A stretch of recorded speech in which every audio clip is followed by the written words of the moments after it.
erkaklik quvvatini ko'tarish uchun shunday bozorga chiqingda rukola oling. Hozir bor narsani qilaylik. Rukola, mana rasmi. Rukola olingda, rukolani oling, sokini chiqaring. Tushundingizmi? Sokini chiqaring. Och qoring o'shani iching, ichiga olov. İçing. O'lmaysiz. 50 gram, 100 gram iching. O'zi bir ikkita narsa bilan ichish kerak. Yo'qda u.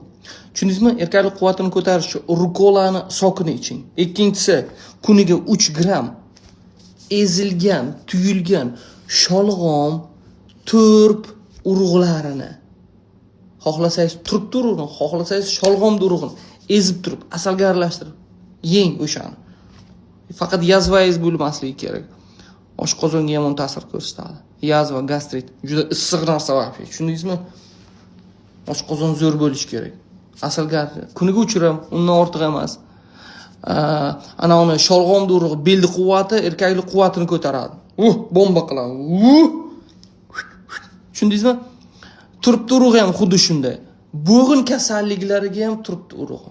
Kuniga 2,5-3 gram. Bo'g'inlaringiz og'riyotgan bo'lsa, agar sizda erkaklik quvvatingiz, pochkangiz shamollashdan sovuqligi oshib ketgan bo'lsa, keyingi safar aytaman. Yana bitta retsept. Rukola bor-ku, urug'ini toping.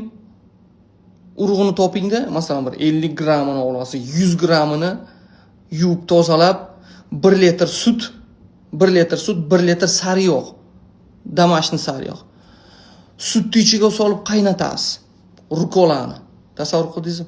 Qaynatasiz. Ozroq qaynagandan keyin ichiga boyagi sariyog'ni qo'shasiz.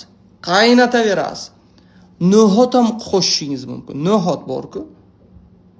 Nut обыкновенный. Qo'shing shuncha. Pishsin. Qaynati sariyog' va anavi, sut. Rosa qaynatyapsiz. Sut yog' bo'lib ketgunicha qaynatasiz.